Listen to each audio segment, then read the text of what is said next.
히브리 핵심 문법 2과 연습 문제 해설을 시작하도록 하겠습니다. 네, 잠시만 기다려 주십시오.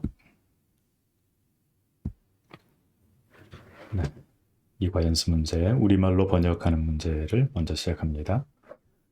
1번.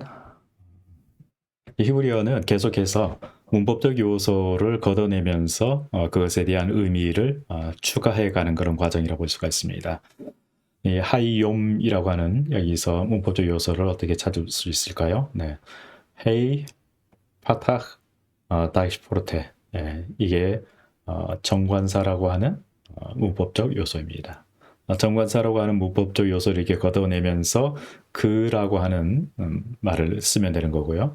나머지 이제 우리가 욤이 남게 되는데 욤이란 단어를 알고 있다면 우리는 이미 바로 이제 이것에 대한 분석이 끝난 겁니다.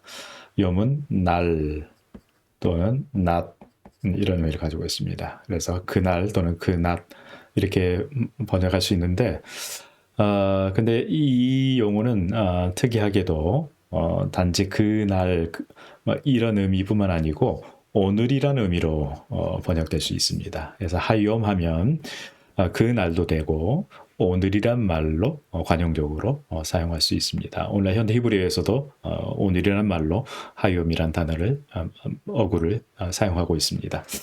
그래서 이 두 번째 단어도 우리가 정관사가 무엇이냐를 테스트하는 그런 연습 문제라고 볼 수가 있죠. 정관사는 헤이, 파탁, 그다음에 다이시포르테. 그러니까 여기에 다이시포르테가 왔다는 것은 이게 하나 이제 단어란 얘기죠. 첫 번째 오는 단어의 단어의 첫째 철자에 다이시포르테 경강점이 오게 되는 거죠. 이거를 일과 연습 문제를 우리가 다시 떠올려 보면 이렇게 분해를 할 수 있는 거죠. 헤이, 파탁, 그리고 다시 포르테가 왔다는 것은 이게 두 개라는 의미죠. 그 철자가. 그래서 첫 번째는 모음이 없는 베이트 한 번, 그리고 두 번째는 원래 가지고 있는 체레 모음이 있는 거고요. 그리고 얘는 모음이 없는 무성시바이기 때문에 모음이 아닙니다. 그래서 두 번째 오는 베가드 케파트 이 베이트에는 다기시 레네 즉 연강점이 붙은 겁니다. 무슨 얘기인지 모르실 수 있는데 어쨌든 그렇습니다. 그 다음에 눈소핏 눈이 마지막에 올 때 이렇게 되는 거죠. 그래서 합벤이 되는 겁니다. 합벤. 이걸 발음할 때 그렇게 보는 거죠. 이 베이트가 두 개인 거죠. 그러면 여기까지가 이제 정관사가 되는 거고요. 그 다음에 이게 이제 뒤에 오는 단어가 되겠죠. 정관사를 떼내면 그가 되고, 벤은 아들이기 때문에 그 아들 이렇게 우리는 번역할 수 있습니다. 네, 함멜렉 이 경우도 마찬가지죠. 정관사는 헤이, 파탁, 그 다음에 뒤에 오는 첫 철자의 다이시포르테 이게 정관사입니다. 여기까지 정관사인 거죠. 이거를 분해를 해서 다시 하게 되면 이 다이시포르테는 이 철자가 두 개라는 의미이기 때문에 우리는 이렇게 분해를 해볼 수 있겠죠. 맴이 두 개인데 첫 번째 오는 맴은 음가를 가지지 않는 즉 음가를 가지 않는 그러니까 몸이 없다는 얘기죠. 몸이 아니라는 얘기죠. 그래서 여기까지가 하나의 폐음절로서 이게 초성, 그 다음에 모음, 종성 이게 받침이 되는 거죠. 함 이렇게 되는 겁니다. 함매가 아닙니다. 함. 그리고 두 번째 오는 맴, 다이시포르테는 두 개라는 의미이기 때문에 이 모음을 그대로 써주는 거죠. 맴. 이게 이제 결합될 때 모음이 아닌 것과 모음인 것이 결합되면 결국 얘만 남는 거죠. 얘는 모음이 원래 아무것도 아닌 건가 없으니까. 그래서 이렇게 하나가 되는 거고요.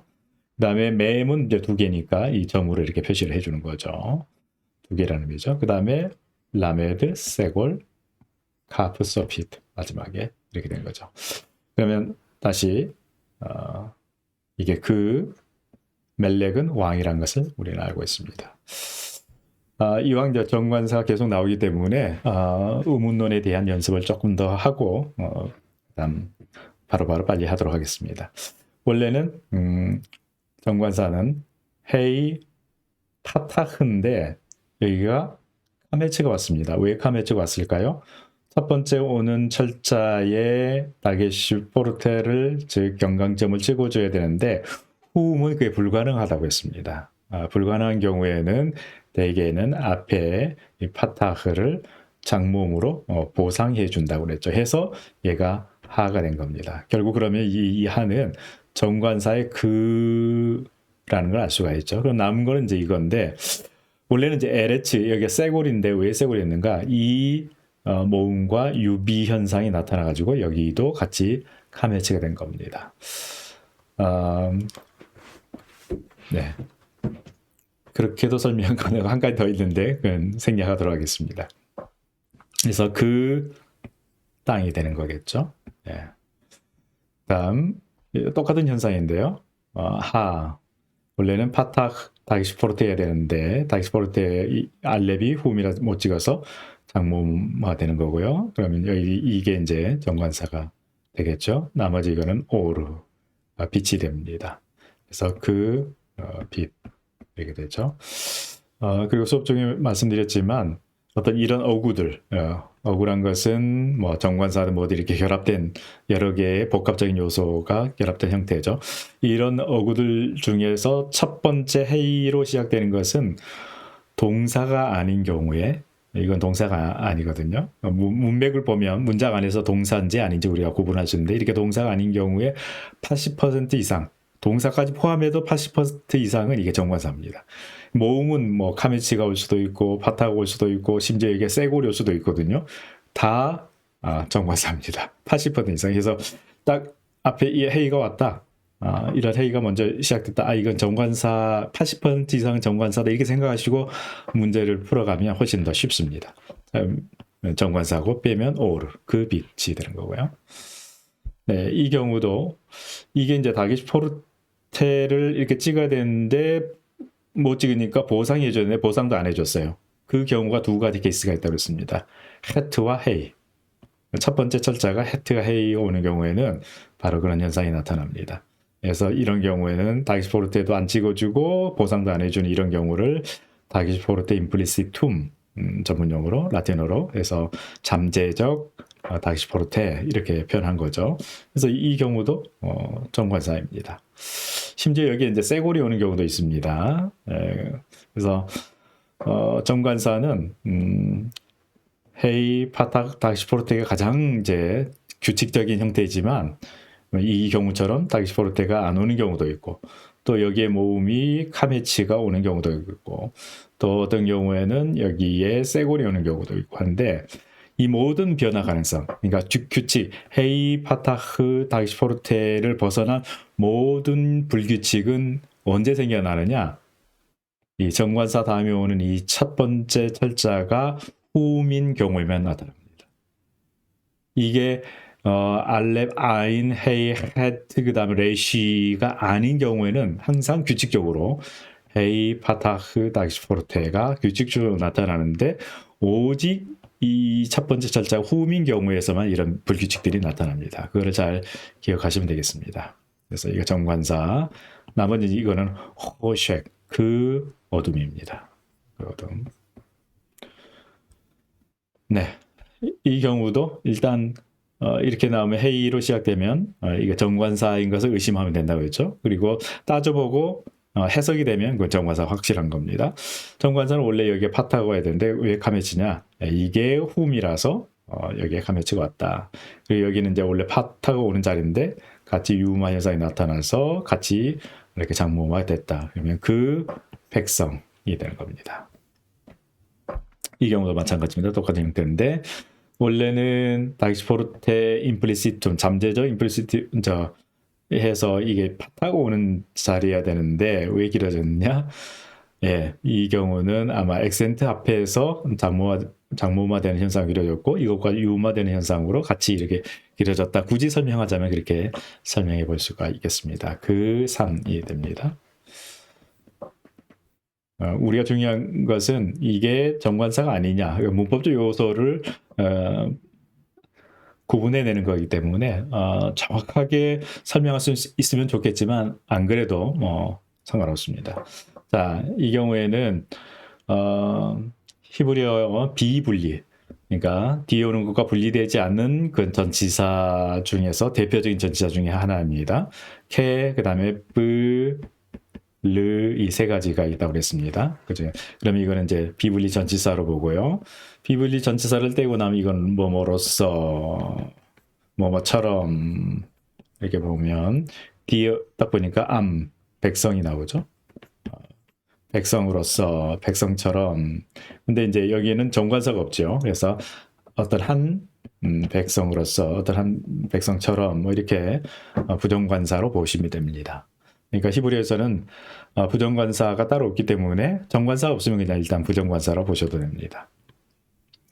자, 히브리의 대표적인 비분리 전치사 중에 하나죠. 르, 뭐뭐를 위하여, 뭐 향하여, 에게, 뭐 다양한 의미로 사용될 수 있습니다. 르, 그 다음에 호쉑. 예. 여기에 홀렘을 원래는 찍어주는 게 정상이지만 이 쉰의 오른쪽에 찍히기 때문에 얘와 겸해서 이렇게 여기 홀렘과 겸해서 하나만 찍어줄 수도 있습니다. 그래서 이거는 호고쉑으로 읽게 됩니다. 어둠이죠. 어둠인데 정관사가 앞에 없습니다. 그러니까 어둠 또는 의로, 뭐 어둠을 위하여, 뭐 다양한 의미로, 문맥에 따라서 다양한 의미로 우리가 해석이 가능합니다. 자, 라암. 자, 이 경우는 좀 어려운 경우인데요. 여기는 이거를 전치사로 보면 되는데 문제는 원래 전치사는 르여야 되는데 여기에 카메츠가 왔단 말이에요. 대개 이런 경우. 그러니까 비분리 전치사, 주요 비분리 전치사 3개가 있다고 그랬죠. 그다음에 뿌, 그다음에 르.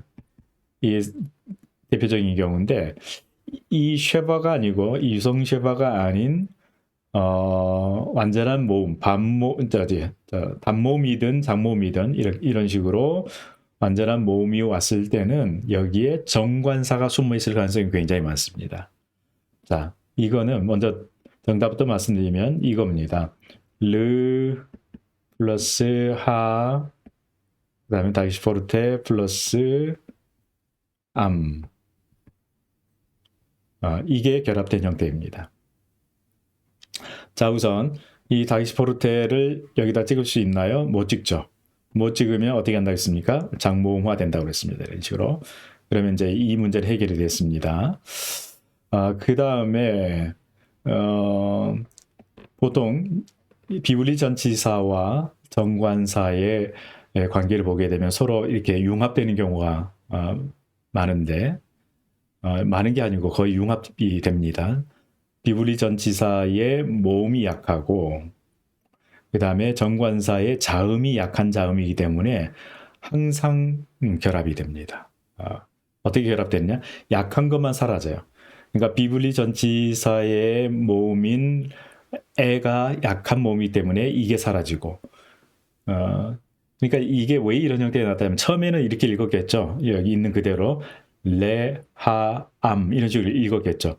근데 이걸 빨리 반복하다 보면 오늘날도 리에종 이렇게 연음 현상이 나타나는 것처럼 레암, 레암, 레암 하다 보니까 라암이 돼버린 겁니다. 약한 것만 떨어져 나간 겁니다.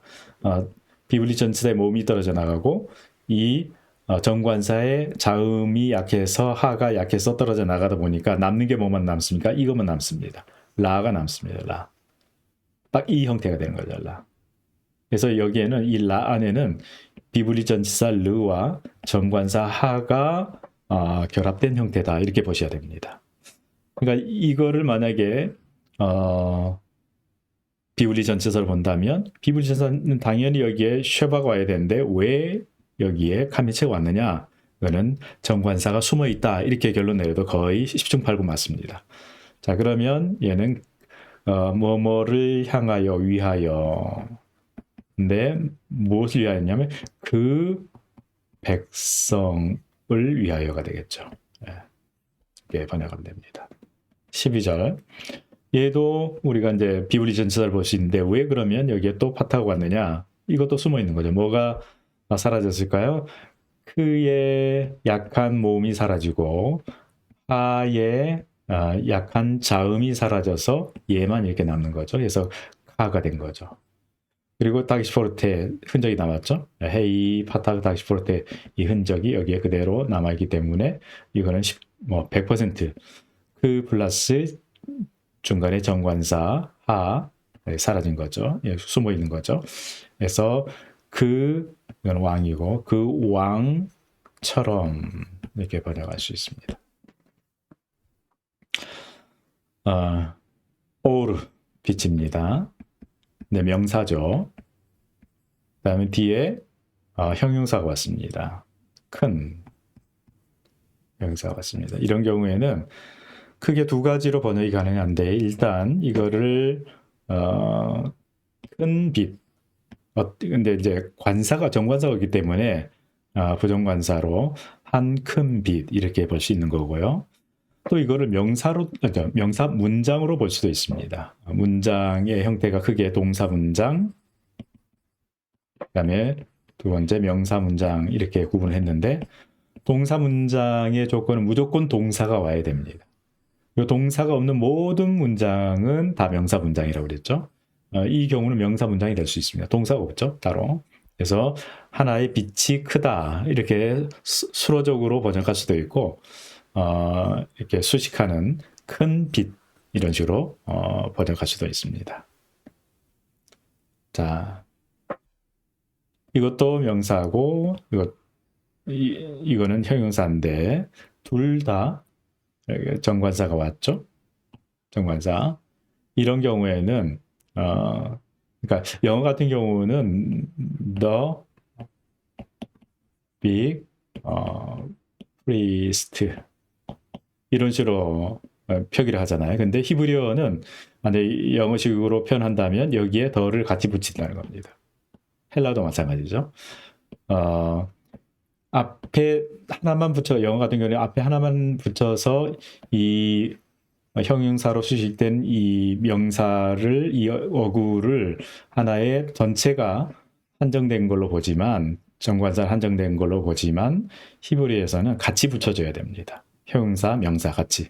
그래서 영어로 번역할 때는 이러면 이제 비문이 되기 때문에 이렇게 하지 않고 the big priest 이렇게 번역할 수 있는 겁니다. 그래서 우리말로 번역할 때도 마찬가지로 우리말로도 그 제사장 이렇게 번역하지 않죠. 우리말이 아니라 비문이 돼버리죠. 우리말답게 하려면 그 큰 제사장 이렇게 번역을 해야겠죠. 그래서 코헨이 제사장이고 큰 형용사, 명사인 경우에 앞에 정관사가 오는 경우에 둘 다 정관사를 써준다는 거. 그래, 잊지 않으셨으면 좋겠습니다. 그래서 그 큰 제사장 무슨 얘기입니까? 대제사장이란 얘기죠. 그 대제사장. 키가 큰 제사장이란 소리가 아니죠. 네, 15번 봅니다. 자,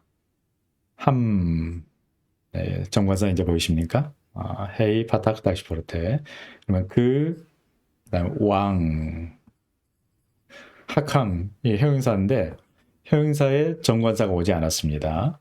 그런 경우에는 이거는 이 뒤에 있는 형용사가 앞에 있는 명사를 한정하는 게 아니고 수로적으로 봐야 됩니다. 명사 문장이 되는 거죠. 동사가 없는 모든 문장은 명사 문장이라고 했습니다. 그러면 히브리어는 영어의 비동사 없이도 완전한 문장이 되기 때문에 그 왕은 지혜로운 형용사죠. 지혜로운 우리말에선 이다. 합하면 지혜롭다가 되는 거죠. 그 왕은 지혜롭다. 이렇게 번역이 가능합니다. 여기에 형용사의 정관사가 명사와 같이 있느냐 없느냐에 따라서 완전히 달라지는 거죠. 자, 이 경우는 형용사가 앞에 왔습니다. 하캄. 그리고 명사가 뒤에 왔고요. 그리고 명사에만 이 정관사가 왔습니다. 그 아들의 이 경우도 수로적인 문장으로 명사 문장이 되는 거죠. 그 아들은 지혜롭다. 이렇게 번역할 수 있습니다. 주어와 수로의 순서가 바뀌었죠. 네. 그 다음에 이 경우는 동사가 왔습니다. 동사가 오면 이건 무조건 동사 문장입니다. 그리고 이게 동사 문장에서는 동사가 먼저 오는 것이 일반적인 순서입니다. 말하였다. 근데 히브리어에서는 이미 이 안에 주어를 포함하고 있습니다. 그가 말하였다입니다. 근데 여기 그가라고 하는 주어가 뒤에 다시 명확하게 나오죠. 하나님이 이렇게 동사에 포함된 이 주어와 뒤에 있는 주어가 성수가 일치해야 되는 거죠. 네, 하나님이 말씀하셨다. 같은 뜻이죠. 하나님과 그는. 네, 그래서 성수 일치해야 되는데 이거는 왜 복수 형태인데 여기는 단수 그냐. 네, 이런 경우에 복수는 장엄의 복수라고 합니다. 장엄의 복수. 형태는 복수지만 위대한 단수, 위대한 존재, 위대한 존재를 나타낼 때는 복수로 단수를 표현합니다.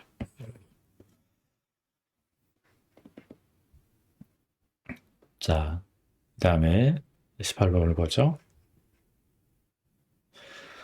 학함, 네, 형용사고요. 그 다음에 예, 왕, 그 다음에 리프네이.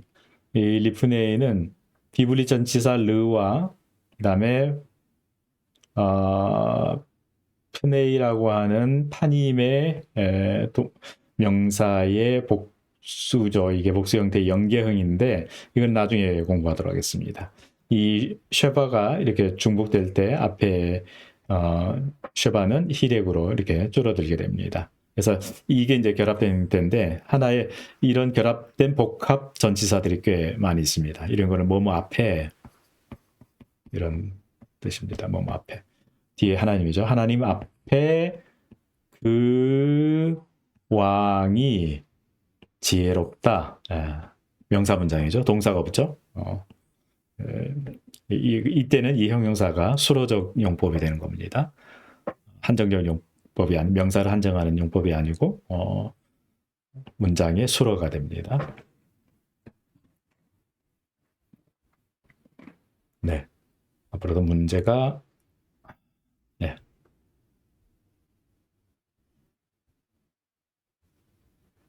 19번을 보도록 합니다. 아마르, 예, 동사가 왔기 때문에 동사 문장이고요. 그 다음에 뒤에 뭐 10중 8구 명사이면서 주어, 명사 오면 거의 주어일 가능성이 많습니다. 하나님이 말씀하셨습니다. 예, 비블리 전치사인데 슈바가 아니고 파타가 왔죠. 여기에 다기슈레네가 아니고 포르테가 왔죠. 그러면 10중 8구 여기에 이제 정관사 헤이 파타크 다기슈포르테가 숨어 있는 겁니다. 그러면 그 왕입니다. 그 왕. 그냥 한 왕이 아니고 그 왕에게 하나님이 말씀하셨습니다. 그 다음에 여기도 마찬가지죠. 비블리 전치사 뿌가 아니고 여기에 파타가 왔다. 뭐 10중 8구 뭐가 숨어 있다고요? 정관사가 숨어 있습니다. 제가 오타네요. 여기 다시 포르테가 찍혀야 되는데 안 찍었습니다. 이거는 표시해뒀다가 수정을 해야겠네요. 예.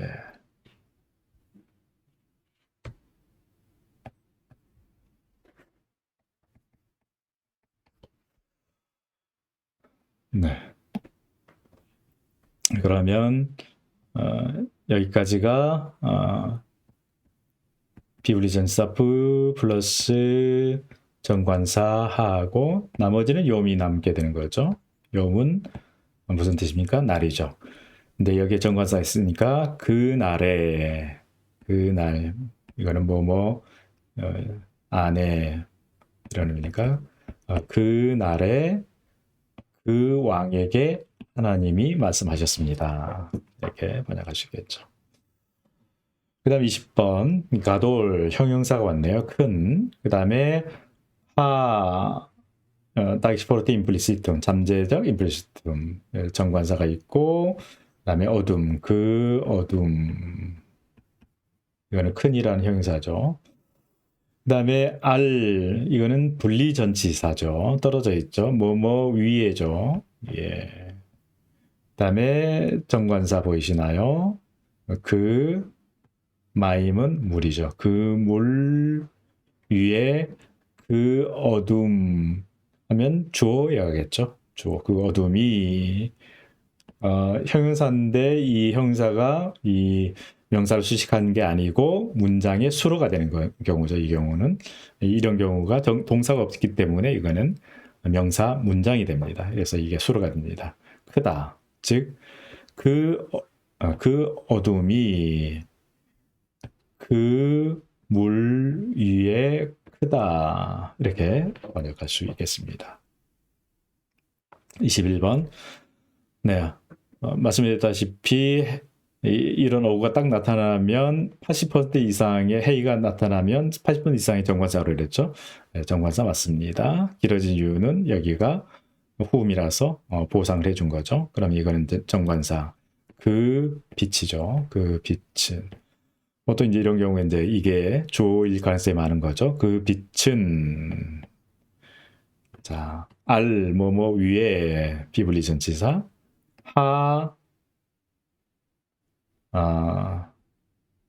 조금 어려운 문장일 수 있네요. 이거 그죠. 그 정관사 하늘 샤마임 하늘 위에. 근데 문제는 이게 톱 이 형용사란 말이에요. 그 빛은 하늘 위에. 이런 경우에 만약에 이 톱이 명사를 한정하려고 하면 같이 명사도 정관사가 함께 없거나 또는 명사에 이처럼 정관사 있는 경우에는 이 명사 샤마임을 이 톱이 한정하려고 하면 같이 정관사가 와줘야 되는데 없단 말이에요. 그러면 이런 경우 어쩔 수 없이 이거는 이 형용사는 수로적 용법입니다. 수로. 그러면 좋다. 그러니까 이게 주어가 되면 좋다가 돼야 돼요. 그 빛은 좋다 해야 되는데 이게 뭐냐 그러면 이거는 여기에 관계사가 생략된 걸로 보셔야 됩니다. 그래서 이 문장을 어떻게 볼 수 있냐면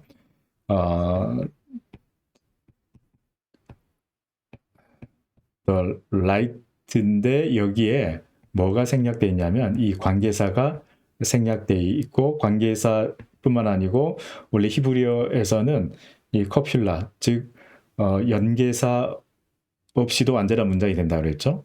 is까지 생략된 거라고 볼 수가 있습니다.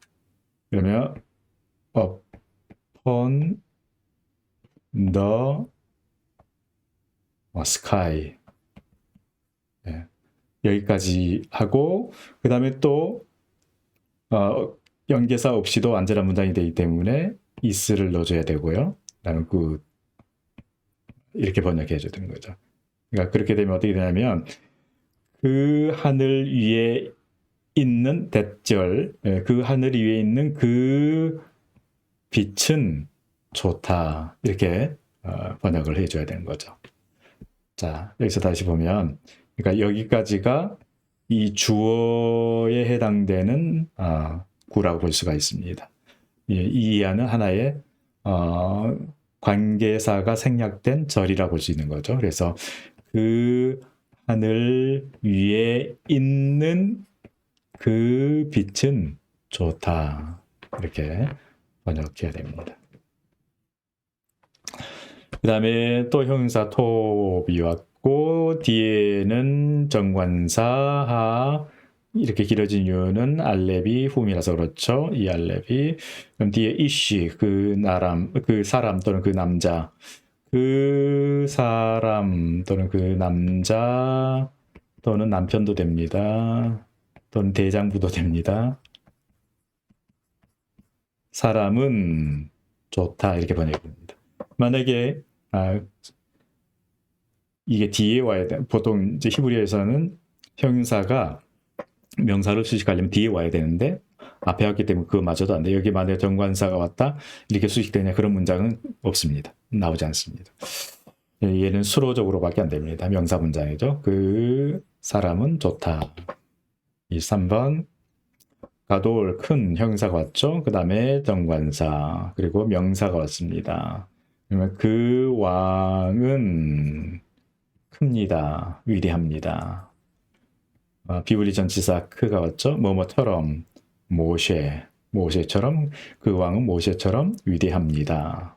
네, 가돌이 단지 크다라는 뿐만 아니고 추상적인 의미로는 위대한 이런 의미를 가지고 있기 때문에 그렇게 번역할 수 있습니다. 자, 이 경우는 비블리 전치사로는 맴, 히렉, 다이시포르테 이렇게도 가능하고 분리 전치사로서는 이렇게도 가능한 아주 특이한 전치사입니다. 뭐뭐로부터 이런 의미로 주로 많이 쓰이고 비교급으로는 뭐뭐보다라는 의미로 또 쓰이기도 합니다. 바로 이 경우인데요. 여기에 다기스포르테입니다. 이거는 왜 얘가 다기스포르테 레네가 아니고 포르테여야만 할까요? 모음 뒤에 왔음에도 불구하고 점이 있다는 것은 이거는 다게시 레네가 아니고 모음 뒤에서는 당연히 연강점이 와야 되는데 이 점 연강점이 사라져야 되는데 이 점이 왔다는 것은 이건 연강점이 아니고 경강점 다기스포르테입니다. 그래서 맴, 히렉 다기시포르테 이게 뭐뭐로부터 뭐뭐보다 이런 의미고요. 코헨 제사장이죠. 제사장보다 정관사가 없죠. 근데 이 경우는 정관사 있는 경우는 보통 정관사 있는 경우 이렇게 비분리 전치사 쓰는 경우 많습니다. 민이 그래서 뭐뭐보다 그 제사장보다 26번. 이거는 이제 동사입니다. 동사이기 때문에 동사 문장이 되겠죠. 그가 왔다. 이 동사 안에 이미 이게 포함됩니다. 주어가 포함되어 있습니다. 그가 왔다. 근데 이 그가에 해당되는 주어가 뒤에 올 수 있습니다. 그 남자가 그 사람이 왔습니다.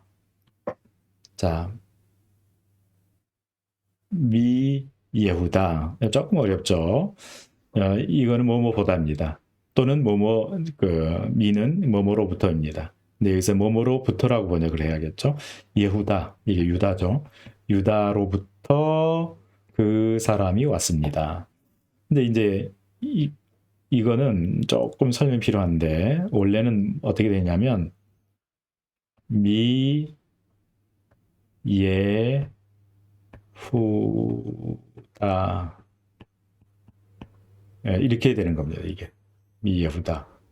근데 이렇게 변한 이유는 죄송합니다. 여기 다기시포르테도 있어야 되고요. 예후다 이렇게 돼야 되는데 먼저 이 설명을 아마 2과에 나왔는지 안 나왔는지 제가 몰라서 기억이 안 나는데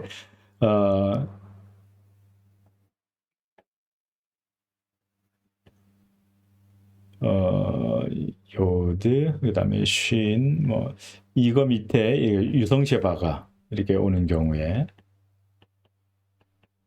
그리고 여기에 다기시포르테가 오는 경우에 이런 조건이 갖춰지면 그러니까 맨 밑에 다기시포르테가 오고 그다음에 유성시바가 오고 이런 케이스 이런 경우에 바브에 다기시포르테가 오고 유성시바가 오고 이런 형태인 경우에는 이 다기시포르테가 사라지는 경우가 많습니다. 100%가 아니고 사라지는 경우가 많습니다. 여기서는 먼저 이 다기시포르테가 그 조건을 갖추고 있습니다. 요드 밑에 유성시바가 왔고요. 그 다음에 이게 이제 다기시포르테인데 그래서 먼저 이게 사라지고 보니까 이 히렉 요드가 마치 순장모음처럼 자꾸 읽히다 보면 이 유성시바가 약해져서 아예 사라져버린 형태입니다. 그래서 이 형태가 된 겁니다. 그래서 원래 형태는 맴, 히렉, 다기시포르테 첫 번째 자에 그 다음에 예후다 있는데 이런 과정을 거쳐서 이렇게 형태가 변하는 겁니다. 그래서 이거는 전치사 그다음에 예후다 그래서 유다로부터 이렇게 번역을 해야 됩니다. 아메라 우리가 동사를 아직 잘 모르기 때문에 이제 왜 이런 변화가 나타나냐 그건 나중에 동사 배우면서 말씀드리도록 하겠습니다. 이거는 그녀가 말했다입니다. 말했다. 그러면 주어가 뒤에 그녀에 해당되는 주어가 올 수 있죠. 예, 여기 왔습니다. 그 여자가 또는 아내가 그 여자가 말했습니다. 근데 그 여자는 어떤 여자냐? 뒤에 형용사가 왔죠. 그리고 정관사 같이 왔습니다. 이런 경우에는 이 뒤에 있는 형용사가 앞에 있는 명사를 수식한다고 했습니다. 이렇게 정관사가 정사 같이 오게 되는 거죠. 자, 선한. 그 선한 여자가 말했습니다. 자, 이 경우는 비불리 전치사 뺀데 왜 바가 왔느냐? 여기에 정관사가 숨었기 때문에 바가 왔죠. 네. 헤이 파타크 다기시포르테인데 이 아인이 훔이기 때문에 보상해 주죠. 찍지 못하고. 그러면 뭐뭐 안에 이르가 뭔가 성. 예. 그 성 안에 이런 경우에도 어떻게 번역할 수 있냐면 크게 두 가지로 번역이 가능하겠죠. 그 선한 여자가 그 성 안에서 말했습니다. 이렇게 번역할 수도 있고 여기까지가 엄밀히 따지면 여기에 이제 관계사가 이제 생략되어 있다 볼 수 있고 그 성 안에 있는 그러니까 그 성 안에 산다는 얘기죠. 그 성 안에 사는 그 선한 여자가 말했습니다. 이렇게 번역할 수도 있겠죠. 예. 근데 이거는 문맥에 따라서 이제 어떻게 번역해야 될지 봐야겠죠. 28번 마지막 문제일 것 같은데요. 동사가 왔기 때문에 동사 문장이죠. 정관사 그 왕이 왔습니다. 근데 뒤에 형용사가 왔고 정관사가 또 왔네요. 그러면 얘는 이거를 수식하는 거죠. 안정해 주는 거죠. 그러면 그 악한 왕이 왔습니다. 자, 그 다음에 이거는 비불리 전치사죠. 뭐뭐처럼 또는 뭐뭐로써. 그러면 파르오 이건 바로 우리가 보통 바로라고 번역하는데 음역하는데 파라오죠. 파라오처럼 악한 그 왕이 왔습니다. 어디로부터? 미츠라임 이집트로부터. 이것도 다양한 번역이 가능하죠. 우선 파라오와 같은 그 악한 왕이 이집트로부터 왔습니다. 이렇게도 번역이 가능할 것 같고 그 악한 왕이 파라오처럼 이집트로부터 왔습니다. 이렇게도 번역이 가능한 거죠. 이거는 어느 게 맞느냐는 본문 문맥을 봐야 어느 게 맞는지 확인할 수 있습니다. 이 문장만으로는 사실 여러 가지 번역이 가능합니다. 네, 뒤에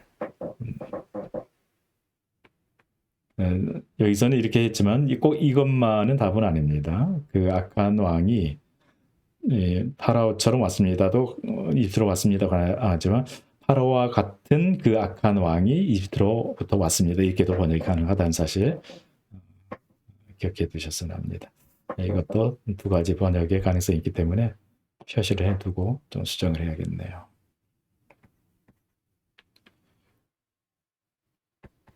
파라오 같은 그 악한 왕이 이집트로부터 왔다. 이렇게 해야겠죠? 네, 오늘 이과 여기까지 하도록 하겠습니다.